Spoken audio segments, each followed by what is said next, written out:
प्यारे बच्चों, आज की वीडियो में हम साम्यवादी खेमा, जिसे कम्युनिस्ट ब्लॉक भी कहा जाता है, उसके बारे में अध्ययन करेंगे। द्वितीय विश्व युद्ध के पश्चात क्षतिग्रस्त विश्व में सोवियत संघ ही एक ऐसा देश बचा था जो संयुक्त राज्य अमेरिका के नेतृत्व में जो पश्चिमी गुट था उसको चुनौती देने में सक्षम था। द्वितीय विश्व युद्ध के बाद सोवियत संघ के नेतृत्व में साम्यवादी गुट के निर्माण की प्रक्रिया प्रारंभ हुई, जिसे एक एक करके पूर्वी यूरोप के राज्यों को साम्यवादी शासन के सांचे में ढाला गया, यानी वहाँ पर साम्यवादी शासन स्थापित किया गया।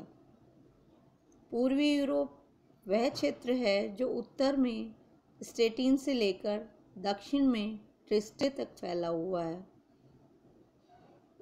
इसके अंतर्गत पूर्वी Germany, Poland, Czechoslovakia, Romania, Bulgaria और अल्बानिया के राज्य शामिल किए जाते हैं। पूर्वी यूरोप के इन समाजवादी राज्यों का क्षेत्रफल 8 लाख वर्ग किलोमीटर है। द्वितीय विश्व युद्ध के बाद पूर्वी यूरोप के देशों में सोवियतीकरण की प्रक्रिया प्रारंभ हुई।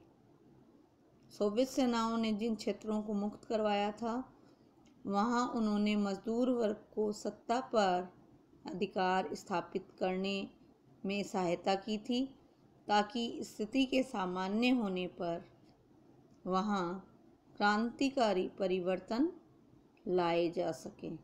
इस प्रकार सोवियत संघ के नेतृत्व में साम्यवादी गुट के निर्माण की प्रक्रिया प्रारंभ हुई।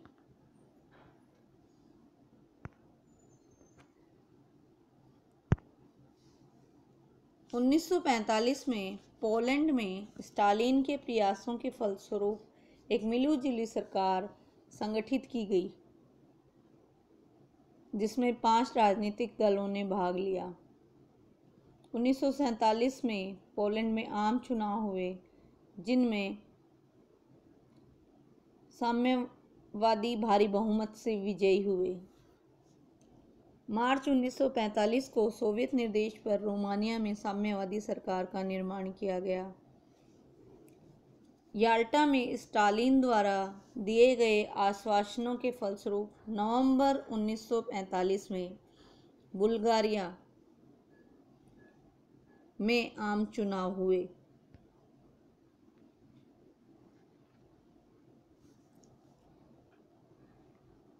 उन्नीस सौ 1946 में बुल्गारिया का एक नया संविधान बनाए जाने के उद्देश्य से आम चुनाव हुए। साम्यवादी दल इस चुनाव में भारी बहुमत से विजय हुआ और वहाँ साम्यवादी शासन की स्थापना कर दी गई। 1948 तक बुल्गारिया ने मॉस्को के साथ घनिष्ठतम संबंध स्थापित किए। 1 फरवरी 1946 को हंगरी में राजतंत्र समाप्त करके गणतंत्र की स्थापना की गई। अगस्त 1947 में हंगरी में संसद के लिए चुनाव हुए, जिसमें साम्यवादी दल को प्रथम स्थान प्राप्त हुआ। हंगरी पूरी तरीके से साम्यवादियों के नियंत्रण में आ गया। द्वितीय महायुद्ध के बाद यूगोस्लाविया में भी साम्यवादी शासन की स्थापना हुई। जनवरी 1946 में अल्बानिया में चुनाव हुए, जिनमें कम्युनिस्टों के नेतृत्व में अल्बानियन लोकतांत्रिक मोर्चे को सफलता प्राप्त हुई। इसी प्रकार पोट्सडाम समझौते के अंतर्गत जर्मनी को 4 क्षेत्रों में विभाजित कर दिया गया और उसकी राजधानी बर्लिन को भी 4 भागों में बांट दिया गया था। पूर्वी क्षेत्र सोवियत संघ के हिस्से में आया। 7 अक्टूबर 1949 को वहाँ सोवियत प्रणाली का संविधान लागू कर दिया गया, जिससे साम्यवाद या समाजवाद की सीमाओं का मध्य यूरोप तक विस्तार हो गया।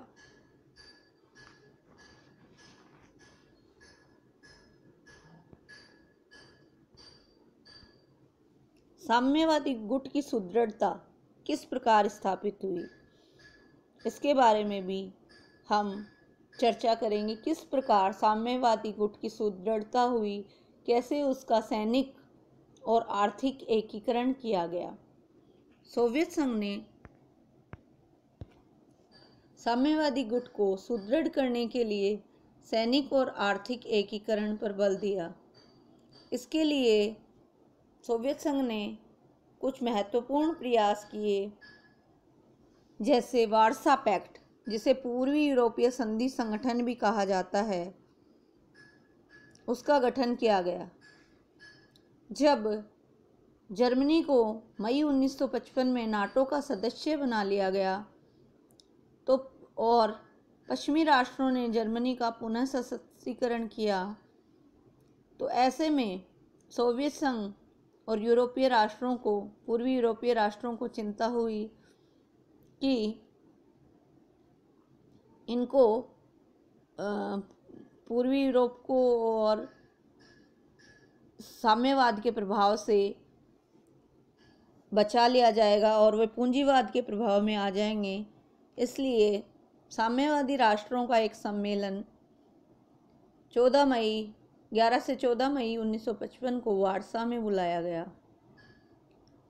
इस सम्मेलन में अल्बानिया, बुल्गारिया, चेकोस्लोवाकिया, पूर्वी जर्मनी, हंगरी, पोलैंड तथा रोमानिया ने भाग लिया और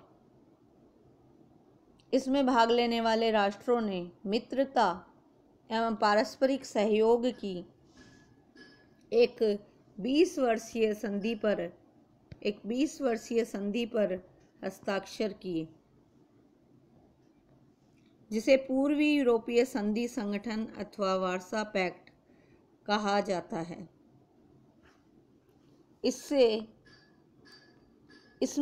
सम्मेलन में यह कहा गया कि पश्चिमी यूरोप के संधि के निर्माण से तथा पश्चिमी जर्मनी के पुनः सशक्तिकरण से यह आवश्यक हो गया है कि वे अपनी सुरक्षा को सुदृढ़ करें और यूरोप में शांति स्थापित रखें। इसलिए अब वार्सा पैक्ट का गठन आवश्यक हो गया है। वार्सा पैक्ट नाटो के विरुद्ध साम्यवादी देशों का संगठन था। यह नाटो के प्रतिक्रिया स्वरूप ही अस्तित्व में आया था। अब हम चर्चा करेंगे पारस्परिक आर्थिक सहायता की संधि, जिसे CMEA council for mutual economic assistance भी कहा जाता है। इस संगठन की स्थापना अप्रैल 1949 में की गई। इसके संस्थापक सदस्य थे Bulgaria, Poland, Hungary, Romania, Czechoslovakia तथा सोवियत संघ। इस संगठन में सभी सदस्यों को समान प्रतिनिधित्व दिया गया। इसकी सदस्यता ऐसे प्रत्येक देश के लिए खुली हुई थी जो उसके मूलभूत सिद्धांतों में आस्था रखता हो और उसकी सदस्यता में निहित उत्तरदायित्वों को पूरा करने के लिए तैयार हो। अब हम चर्चा करेंगे कोमिनफॉर्म, कम्युनिस्ट इंफॉर्मेशन ब्यूरो पर, जो कि साम्यवादी गुट की सुदृढ़ता के लिए एक महत्वपूर्ण ब्यूरो था। सितंबर 1947 में सोवियत संघ, Bulgaria, Hungary, Romania, Poland, Czechoslovakia, France और इटली के साम्यवादी दलों के प्रतिनिधि पोलैंड की राजधानी वार्सा में एकत्रित हुए, जहां उन्होंने बेलग्रेड में एक साम्यवादी सूचना कार्यालय खोलने का निश्चय किया। कोमिनफॉर्म का उद्देश्य क्या था? कोमिनफॉर्म का उद्देश्य था यूरोप में साम्यवादी नीतियों को क्रियान्वित करना और उनका समायोजन करना। यानी क्या था कोमिनफॉर्म का उद्देश्य? यूरोप में साम्यवादी नीतियों को क्रियान्वित एवं समायोजित करना। यह पूरी तरीके से सोवियत संघ के नियंत्रण में था।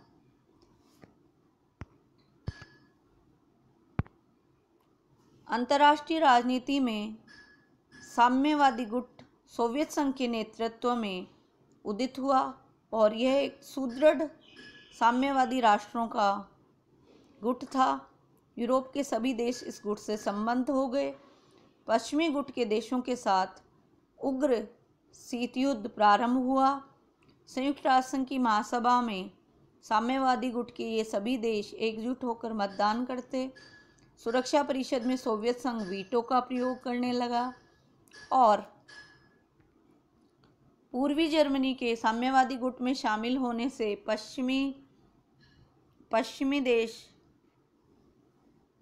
आशंकित हो गए।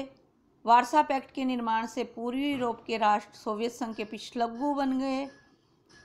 साम्यवादी गुट ने दुनिया के विभिन्न देशों को अपना प्रभाव क्षेत्र बनाना प्रारंभ किया और तीसरी दुनिया में महाशक्तियों की प्रतिस्पर्धा प्रारंभ हुई। इससे शस्त्रों की होड़ बढ़ी और दुनिया में शांति स्थापना के समर्थक लोग चिंतित होने लगे। अगले वीडियो में हम साम्यवादी गुट के अवसान के बारे में चर्चा करेंगे।